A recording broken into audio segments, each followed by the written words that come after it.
Tu savais que les forces ténèbres qui ont voulu te détruire peuvent devenir vraiment tes gardiens? Oui, exactement. Comme tu le sais déjà, chaque interaction entre toi et moi est écrite dans le monde d'esprit. Mais si tu penses que ces messages généraux ne sont pas pour ton bien supérieur, tu peux partir maintenant. Mais pourtant, si tu as décidé de rester, sache qu'on est ici pour ramener de la clarté, l'espoir, confirmation, et mets-toi une intention de recevoir une réponse tout au long de cette lecture, message général. Comme vous le savez déjà, j'ai vécu pendant 6 ans en Tanzanie et Zanzibar, du coup en Afrique, et là-bas on a eu un petit hôtel, un business, et aussi j'ai adopté une petite fille dans un orphelinat où je fais quelques années de volontariat, du coup je travaillais là-bas. Le sujet d'aujourd'hui, les forces qu'ils ont voulu te détruire, qui peuvent devenir tes gardiens, c'est un exemple d'un témoignage, expérience personnelle de vie, où je me suis trouvée dans un moment donné, en pleine connexion avec les ancêtres de ma fille, adoptés, qui sont des Africains, et qui me expliquaient en fait pourquoi le chemin de ma vie, de ma fille est en Afrique, parce que c'était déjà écrit avant de la naissance de tout de moi, de elle, de tout le monde qui était impliqué, et que rien de ce que je fais peut changer ça. Moi, j'ai pensé vraiment, attends, c'est une question que je connecte dans le monde esprit, ok, mais où je vais la laisser? Parce que moi, je le trouvais dans un orphelinat.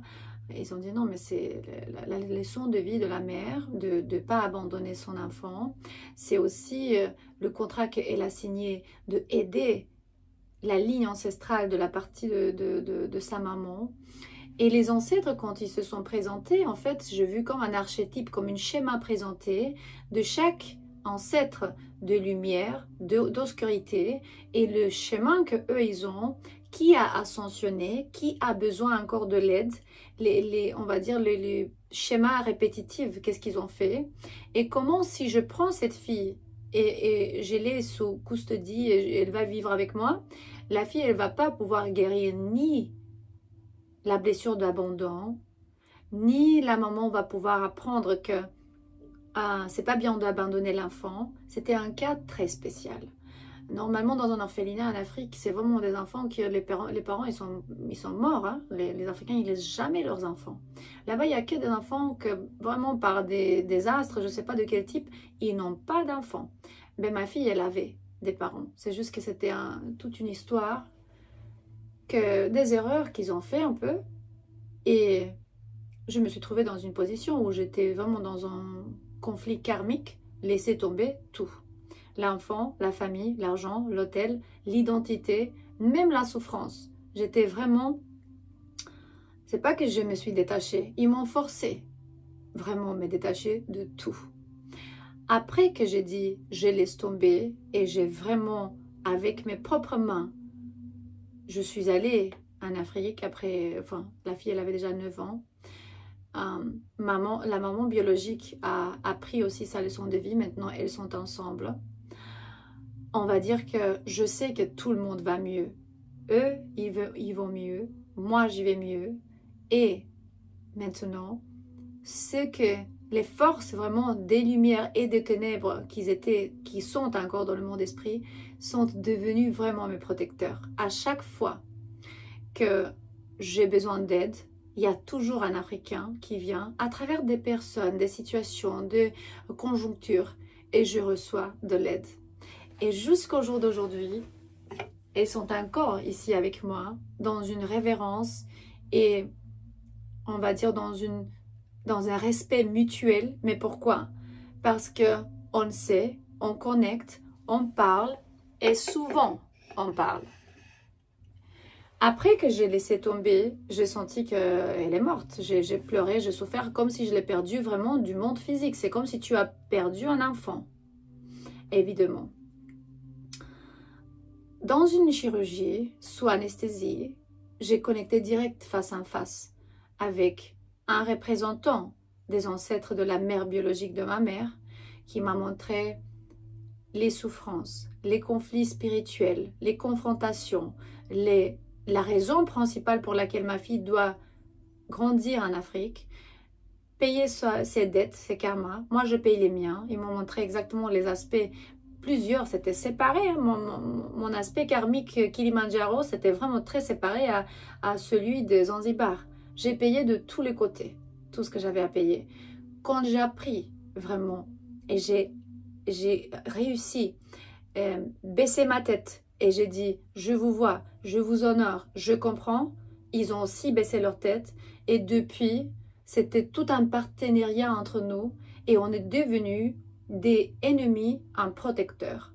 C'est carrément pas plus loin que ça, et c'est pas exagéré, c'est vraiment la description idéale et très claire.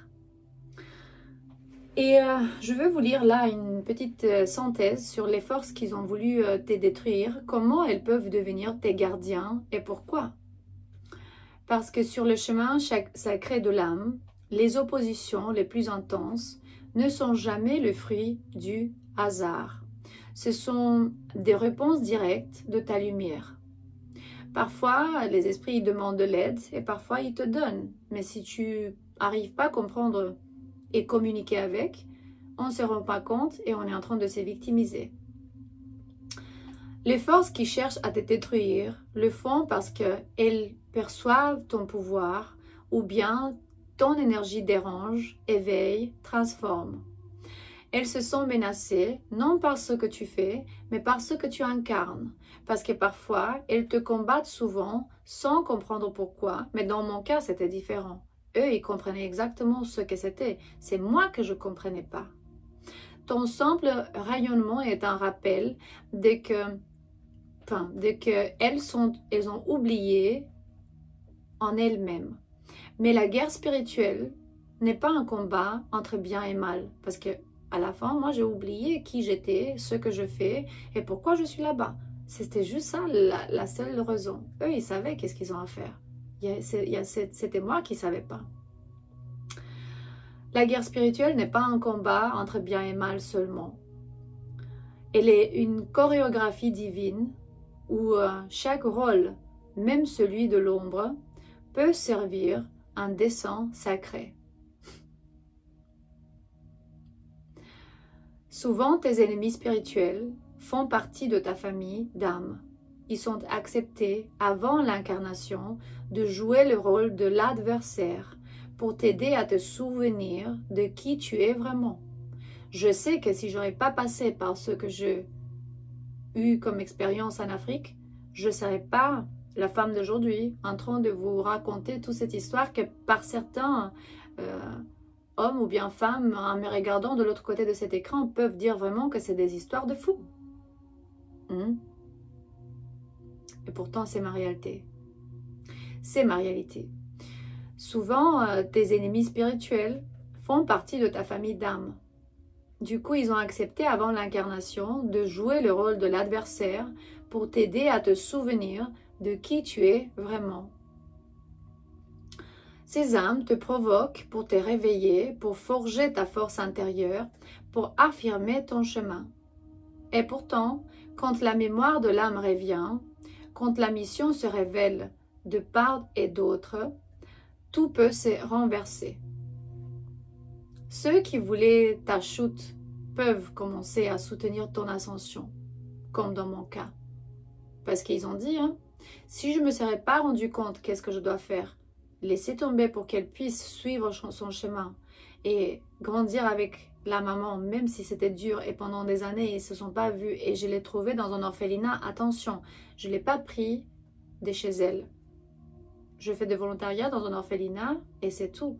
J'étais juste un instrument pour qu'elle puisse apprendre et que moi je puisse apprendre à travers de détachement. Ta lumière a le pouvoir de transmuter les ténèbres en conscience, d'activer le divin, même dans ceux qui t'ont blessé. Voilà le mystère de l'alchimie divine. Même les forces qui ouvrent contre toi peuvent s'élever et reconnaître que ta mission est liée à la leur. Vraiment, notre mission de vie sont liées. Maintenant, je fais partie d'un conseil de tout ce qui est tribu, civilisation, anthropologie, médecine sacrée ancestrale, thérapie holistique et beaucoup plus. Et c'est pas que je fais partie, mais je suis vraiment la même, en unité avec eux, et eux, ils sont en unité avec moi. Tout ce que je vous dis sur cette chaîne, c'est pas moi. Je suis juste une chaîne, c'est eux. Alors ne crains pas le conflit spirituel, n'aie pas peur. Et il faut juste voir le pourquoi. Dans ta vie, qui est qui? Pourquoi la famille de ton mari ou bien la famille de ta femme ou tes propres parents ne sont pas comme tu veux dans cette vie? Ton âme est assez puissante pour transformer les ombres en alliés et éveiller la lumière là où elle semblait perdue. Le but, c'est vraiment allumer la lumière, éveiller la lumière là où elle semblait vraiment perdue. Ma fille, elle devait rentrer, elle va grandir là-bas, elle va nettoyer ses ancêtres, sa ligne, elle va avoir un enfant, elle va avoir un peu de soucis aussi par rapport à son partenaire, guérir déjà la connexion avec maman et avec le papa de son fils, ça va arriver parce qu'ils m'ont montré. Et tout simplement, je recommande pour que vous puissiez vraiment entrer en contact avec ce genre d'informations, je recommande les médecines sacrées ancestrales, l'hypnose. Vous me demandez peut-être, oui, mais tu as fait ça, oui, c'était ça mon chemin.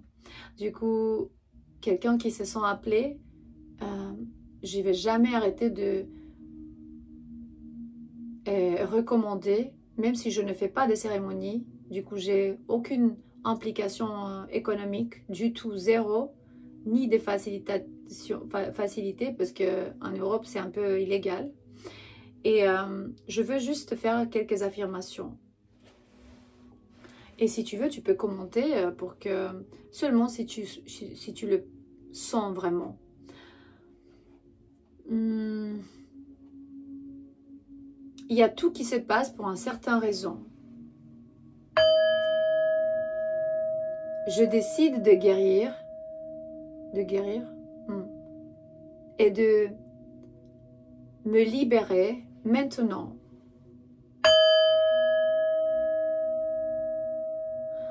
Je sais qu'on est tous connectés spirituellement.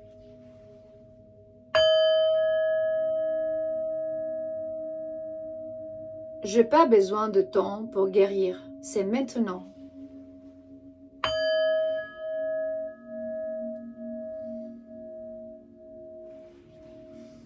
Je suis désolée pour toute la douleur que j'ai... comment on dit ça déjà? Je suis désolée pour la douleur que j'ai provoquée.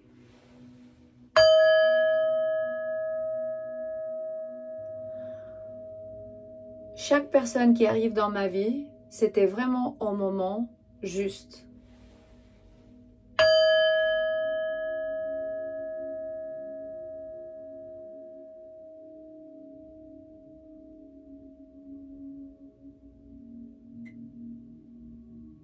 C'est jamais toi, c'est toujours moi et toi, ensemble.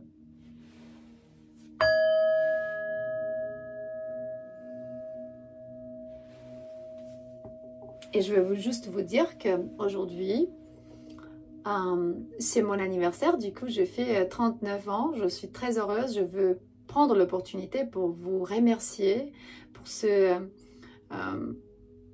quelques mois qu'on était ensemble, ça fait 1 mois et presque demi qu'on a commencé à poster plus souvent. Du coup, on a grandi d'une façon incroyable. C'était qu'à vous que je peux remercier, voir le bon côté dans tout ce qui est autour de nous, vous dire que je vous aime, mais avec authenticité, pour de vrai. Pas seulement que, ok, je t'aime, je veux vraiment que tu sois bien. Je veux que tu t'en sors d'où tu es, que tu reçois de l'espoir, de l'aide, de confirmation, de protection, qu'on puisse partager, qu'on puisse ensemble apprendre, enseigner et apprendre. Comme le GPT, comme l'intelligence artificielle, l'un à travers de l'autre. Parce que omnia unus est, vraiment. Et cette chaîne est un bouquin ouvert pour les réponses. Comme ça, je sais que si on pense qu'on sait tout, on ne sait rien, et vraiment en infinité, on ne fait qu'apprendre et évoluer. Pourtant, peut-être tu as reçu au moins une réponse de certaines questions que tu as eues à travers de ces signes ou affirmations que je fais. Ou bien, commente-moi si tu penses que tu as compris un peu sur des événements de ta vie et pourquoi certaines choses qui t'arrivent, tu le vis maintenant ou bien tu es en train de vivre. À la prochaine.